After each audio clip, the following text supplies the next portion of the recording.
Hari ini kita bakal melakukan eksplorasi mendalam terhadap sebuah tumpukan catatan yang Anda kirimkan ke kami. Ya, Anda yang lagi dengerin ini sekarang. Betul, dan catatannya sangat menarik. Bener banget. Catatan ini tuh berpusat pada satu konsep spiritual kuno, yaitu sifat Al-Hadi atau Sang Pemberi Petunjuk. Dan misi kita di sesi bedah materi kali ini sangat spesifik. Kita nggak akan buang waktu sama perdebatan teologis yang diawang-awang. Ya, kita harus membumikan konsepnya. Nah itu dia, kita mau bedah gimana sih ngambil konsep ini dan benar-benar ngerapinya secara praktis hari ini. Terutama pas hidup Anda lagi kerasa buntu atau pas Anda harus ngadepin orang-orang yang, ya jujur aja, sulit di sekitar Anda. Relevansi dari catatan yang Anda kirimkan ini tuh kuat banget ya. Apalagi buat cara kita hidup di zaman sekarang. Maksudnya di era digital ini ya? Iya, di tengah era yang sering kita sebut sebagai information overload, di mana setiap hari kita tuh dibombardir sama opini di media sosial, terus ekspektasi masyarakat, belum lagi berbagai macam teori soal gimana sih kita seharusnya ngejalanin hidup. Kadang bikin capek sendiri sih itu. Banget.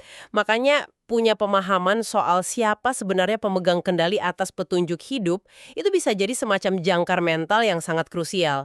Kita semua kan nyari arah, tapi ya gitu, seringkali kita tersesat gara-gara pakai tumpukan peta yang salah. Ngomong-ngomong soal peta nih ya, biasanya kalau kita cari alamat zaman sekarang, kita tuh terbiasa banget sama kepastian absolut. Oh iya, aplikasi navigasi kan? Benar. Anda tinggal buka aplikasi di HP, masukin tujuan, terus muncul garis biru terang, terus ada suara mesin yang dengan presisi ngomong belok kiri dalam 100 meter. Semuanya rapi banget. Sangat terukur ya. Iya, tapi masalahnya pas Anda ngunci HP itu, masuk ke dunia nyata, terus berhadapan sama masalah karir atau konflik keluarga atau dilema moral. Nah, tiba-tiba aplikasi peta kehidupan Anda hilang sinyal. Persis, layarnya tiba-tiba kosong aja gitu. Kita cuma bisa natap landscape keputusan yang benar-benar buram. Nah, berdasarkan materi yang kita bahas ini, pemahaman dasar dari Al-Hadi itu adalah bahwa Tuhan adalah sumber navigasi absolut tersebut. Dia yang memberikan hidayah, kebenaran, dan jalan yang lurus. Analogi hilang sinyal tadi tuh pas banget loh buat ngegambarin kondisi psikologis kita pas ngadepin krisis. Gimana tuh prosesnya di otak kita? Jadi gini, pas sinyal internal kita hilang, insting manusia modern itu biasanya langsung nyari sinyal buatan. Oh, pelarian gitu ya? Betul, kita lari nyari validasi eksternal, kita baca puluhan buku self-help, atau kita niru gaya hidup influencer di internet, dengan harapan kita nemuin arah. Padahal catatan ini merujuk pada satu prinsip fundamental dari Surah Al-Furqan ayat 31. Ayat yang bunyinya gimana tuh? Bunyinya, dan cukuplah Tuhanmu menjadi pemberi petunjuk dan penolong. Wow, oke. Kata cukuplah ini narik perhatian saya sih. Ini kan bukan sekedar kata penutup kalimat biasa ya. Kayak ada bobot filosofis di baliknya. Yang menarik di sini adalah bobotnya itu sangat berat. Secara psikologis, kalau Anda menginternalisasi kata cukuplah, itu berarti Anda memotong rantai ketergantungan pada validasi duniawi. Memotong rantai ketergantungan, berarti kita nggak peduli lagi sama omongan orang. Lebih ke arah kita nggak dikendalikan sama omongan mereka. Manusia itu kan makhluk yang rentan banget sama rasa cemas eksistensial. Kita tuh selalu takut salah melangkah. Bener, takut dihakimi juga kan. Nah, ketika ada prinsip spiritual yang menegaskan bahwa sumber yang maha mengetahui itu sudah cukup sebagai panduan utama, itu ngasih sebuah kelegaan kognitif yang luar biasa. Anda nggak perlu lagi lari ke sana kemari nyari persetujuan dari semua orang di sekitar Anda. Karena kita udah tahu dari mana sumber kebenaran yang paripurna itu berasal ya. Persis banget. Oke, itu masuk akal sih sebagai sebuah prinsip dasar. Tapi ini memunculkan satu pertanyaan besar di kepala saya. Dan mungkin juga buat Anda yang lagi dengerin. Apa tuh? Kalau Tuhan udah cukup sebagai pemberi petunjuk, dan hidayah itu murni hak prerogatifnya buat dikasih ke siapa aja yang dia mau, terus buat apa kita repot-repot bertindak? Wah, ini pertanyaan klasik. Iya kan? Maksud saya, kalau emang semuanya udah diatur dan sumbernya absolut, bukankah kita sebagai manusia mending tinggal duduk manis aja di sofa, nyeduh kopi, terus nunggu petunjuk itu jatuh dari langit? Ngapain kita capek-capek? Nah, itu dia jebakan fatalisme yang sering banget terjadi pas orang mahamin spiritualitas tapi cuma sepotong-sepotong. Oh, jadi mikirnya Tuhan yang ngatur segalanya, ya udah saya pasif aja. Betul. Justru materi yang lagi kita bedah ini sangat menentang kepasifan itu. Kita manusia emang bukan satelit yang mancarin sinyal GPS itu. Kita bukan si pembuat kebenarannya. Tapi kita dikasih fungsi operasional di bumi ini sebagai papan penunjuk jalan. Papan penunjuk jalan. Berarti kita nggak memproduksi sinyalnya, tapi kita merespons dan nunjukin arahnya ke orang lain. Tepat. Dan disinilah catatan Anda masuk ke wilayah yang sangat praktis. Di situ disebutin kalau kita meneladani Al-Hadi itu dengan cara ngasih nasihat yang baik dan yang paling penting menjadi contoh atau teladan dalam perilaku sehari-hari. Menjadi teladan. Jujur, ini klise banget, sering kita dengar. Tapi mari kita coba lihat mekanismenya di dunia nyata ya. Boleh, silakan. Coba bayangin Anda lagi nyari tempat makan sehat. Terus Anda ngelihat iklan di medsos. Ada restoran yang posting gambar menggiurkan pakai huruf kapital semua. Makan di sini, kami yang paling sehat. Hard selling banget ya. Nah, iya. Itu kan ibarat orang yang teriak-teriak ngasih nasihat lisan ke Anda.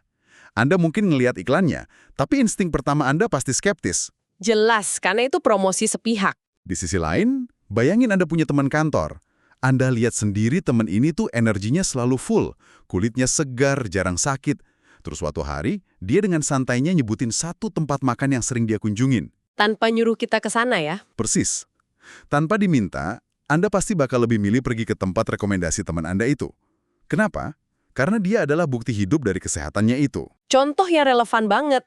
Dan fenomena milih restoran tadi itu sebenarnya bisa dijelasin lewat neurologi dan psikologi perilaku loh. Oh iya, ada penjelasan sainsnya. Ada. Di otak manusia itu dilengkapi dengan yang namanya mirror neurons atau sel-sel cermin. Secara evolusioner, kita itu diprogram buat belajar melalui mimesis. Mimesis itu proses meniru kan? Betul sekali. Kita itu secara bawah sadar jauh lebih reaktif terhadap apa yang orang lain lakukan daripada apa yang cuma mereka katakan. Wah, masuk akal. Action speaks louder than words ya jadinya. Iya. Jadi pas kita ngomongin soal menjadi teladan, dalam konteks meneladani sifat Al-Hadi, kita sebenarnya lagi meretas cara kerja otak manusia ini. Ngasih nasihat verbal itu seringkali malah memicu mekanisme pertahanan diri dari lawan bicara. Apalagi kalau nadanya menggurui ya, langsung defensif tuh. Nah itu, tapi kalau kita mendemonstrasikan kebaikan secara nyata, kita tuh memotong garis pertahanan tersebut dan langsung menanamkan pengaruh positifnya. Berarti tindakan kita ini bahasanya jauh lebih keras dari sekedar omongan. Terus di catatannya juga ada bagian yang bahas soal ngajak ke kebaikan dan mencegah kemungkaran. Tapi ada tambahannya nih, yaitu ngebantu orang nemuin jalan dengan cara yang bijak. Kata bijak ini kayaknya jadi kunci utama ya. Sangat krusial. Kata bijak itu adalah filter pembeda antara orang yang beneran membimbing dan orang yang sekedar menghakimi. Beda tipis kadang-kadang. Betul. Banyak kok orang yang niatnya baik, pengen nunjukin jalan yang benar, tapi mereka ngelakuinnya seolah-olah mereka punya superioritas moral.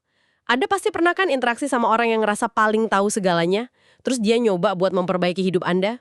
Oh, sering banget. Rasanya tuh kayak algoritma medsos yang maksain konten ke kita. Pernah nggak sih temen ngirim link video dengan pesan yang agresif banget kayak, tonton ini sekarang juga, lu bodoh banget kalau nggak setuju sama ini. Pasti males banget kan bukanya? Pasti. Reaksi pertamanya tuh defensif.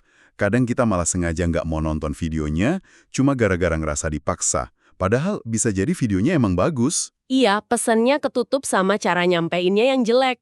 Coba kalau sebaliknya, teman itu sekedar cerita santai soal gimana video itu udah ngebantu dia lewatin masa sulit, kita malah jadi penasaran dan nyari sendiri videonya. Nah, itulah esensi dari kata bijak yang kita omongin.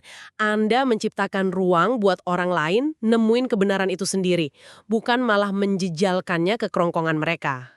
Ngasih ruang ya? Iya, bijak itu berarti Anda sadar kalau setiap individu punya garis waktu atau timeline kesadaran mereka masing-masing. Tugas Anda sebagai penunjuk jalan cuma berdiri di sana, dengan jelas ngasih informasi yang akurat lewat perilaku dan tutur kata yang baik. Terus habis itu ngapain? Ya setelah itu beri kebebasan buat si pejalan kaki tersebut untuk melangkah sendiri. Tunggu sebentar. Ini kedengarannya bagus banget secara teori ya, sangat ideal. Tapi coba kita tarik ini ke realitas yang biasanya lebih berantakan. Gimana contohnya? Katakanlah kita lagi ngomongin anak remaja Anda yang mulai ngambil keputusan-keputusan destruktif.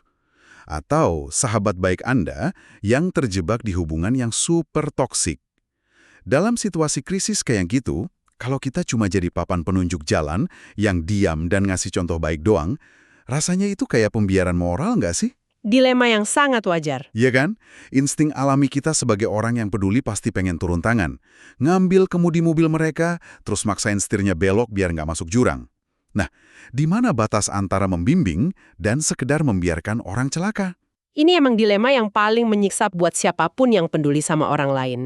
Tapi menariknya, catatan yang Anda kirimkan ini sebenarnya udah ngantisipasi friksi psikologis itu loh. Oh iya, ada solusinya di situ? Ada. Ada satu prinsip krusial yang digarisbawahi banget. Tidak memaksakan kehendak, karena hidayah tetap milik Allah. Oke, tapi bukannya itu balik lagi ke pasrah yang tadi kita bahas. Bukan, ini beda. Tidak memaksakan itu bukan berarti pembiaran. Menjadi penunjuk jalan itu nggak berarti Anda diem aja pas ngeliat ada orang jalan ke arah tebing. Anda tetap berteriak, Anda pasang pagar, Anda kasih argumen logis terbaik yang Anda punya. Berarti kita tetap ngelakuin aksi pencegahan ya? Tentu saja. Itu kan bagian dari tugas operasional Anda buat mencegah kemungkaran. Anda harus usaha maksimal. Tapi, kayaknya ada tapinya nih. Tapi batasannya ada pada keterikatan Anda terhadap hasil akhirnya. Pembiaran itu terjadi kalau Anda nggak mau ngasih nasihat sama sekali. Sedangkan pemaksaan, nah ini beda lagi. Pemaksaan itu kayak gimana? Pemaksaan itu terjadi ketika Anda ngerasa bahwa Andalah penentu utama apakah orang tersebut bakal berubah atau enggak. Kalau di psikologi modern tuh sering disebut sebagai savior complex atau sindrom penyelamat. Sindrom penyelamat. Ngerasa kita pahlawannya gitu ya? Bener. Pas kita ngerasa cuma kitalah yang harus dan pasti bisa nyelamatin seseorang, kita bakal mulai menghalalkan segala cara. Mulai dari memanipulasi, mendikte, atau bahkan ngerusak harga diri orang itu. Cuma demi maksain perubahan yang kita anggap bener. Dan jujur aja, ngelakuin itu sangat melelahkan. Benar-benar menguras emosi. Sangat. Coba bayangin, berapa banyak orang tua yang hubungannya hancur berantakan sama anak remajanya gara-gara terus maksain jalannya sendiri. Rumah tuh rasanya kayak medan perang setiap hari. Atau persahabatan yang retak gara-gara salah satu pihak ngerasa terus-terusan dihakimi. Sering banget kejadian tuh. Jika kita hubungkan ini dengan gambaran yang lebih besar, konsep spiritual ini sebenarnya nawarin perlindungan mental yang luar biasa. Perlindungan mental gimana maksudnya? Ya, dengan ngakuin kalau hidayah atau petunjuk sejati buat ngubah hati orang itu murni otoritas absolut sang pencipta, Anda membebaskan diri dari beban ekspektasi itu. Beban buat ngubah hati orang itu kan memang nggak dirancang buat dipikul sama pundak manusia. Paham. Jadi kalau saya refleksikan ke kehidupan sehari-hari, ini tuh masalah misahin antara tindakan dan hasil ya? Persis. Itu pemisahan yang sehat. Misalnya gini, saya bisa duduk bareng teman saya yang lagi ada masalah. Dengerin keluh kesahnya, terus ngasih sudut pandang saya yang paling jujur. Saya juga nyontohin batasan yang sehat di hidup saya biar dia lihat.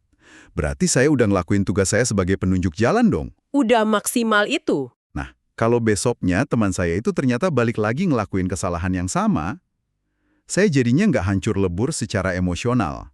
Saya nggak marah secara personal ke dia. Karena saya sadar bahwa membalikkan hatinya itu emang bukan kapasitas saya. Rumusan yang akurat banget. Anda melepaskan ego di sana. Anda sadar kalau tugas Anda cuma menyampaikan sinyalnya pakai cara terbaik yang Anda bisa. Soal kapan sinyal itu ditangkap, urusan belakangan. Betul. Apakah dia memprosesnya hari itu, bulan depan, atau mungkin 10 tahun lagi, itu murni misteri intervensi ilahi. Pelepasan beban kontrol ini sangat melegakan. Dan lucunya, ironisnya ya, ini tuh seringkali justru nyiptain lingkungan yang aman buat orang tersebut untuk akhirnya berubah.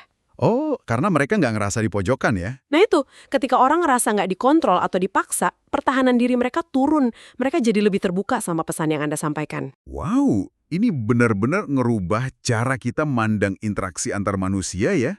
Jadi alih-alih sok jadi arsitek kehidupan orang lain, kita posisinya cuma sebagai fasilitator aja. Fasilitator yang peduli ya.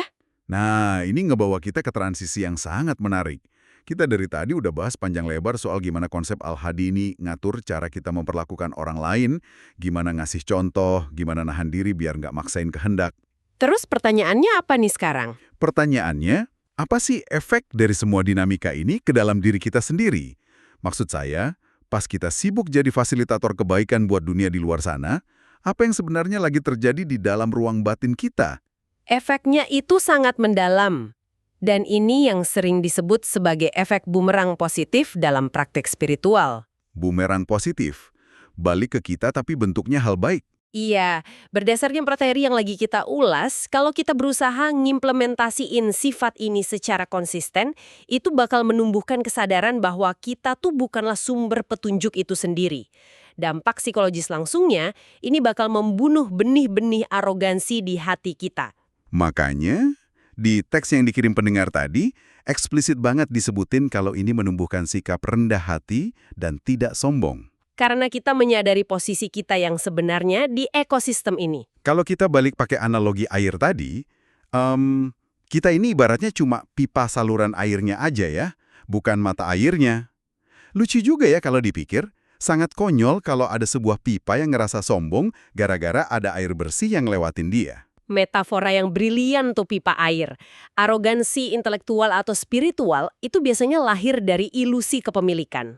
Ilusi kepemilikan gimana tuh? Iya, kayak pas Anda ngasih nasihat cemerlang ke rekan kerja, terus masalah dia beneran selesai, biasanya ego kita langsung berbisik. Tuh kan lihat betapa pinternya saya nih yang nyelamatin karirnya dia. Oh iya bener, langsung ngerasa paling berjasa ya. Tapi beda cerita kalau Anda pakai lensa Al-Hadi. Anda bakal ngelihat momen itu pakai kacamata yang sama sekali beda. Anda mikirnya, Tuhan kan ngirim petunjuk buat teman saya ini, dan kebetulan aja dia milih pakai lisan saya hari ini. Pergeseran perspektif yang luar biasa sih itu. Bikin kita tetap membumi banget ya, sebanyak apapun kebaikan yang berhasil kita bagikan. Bikin kita sadar diri terus jadinya.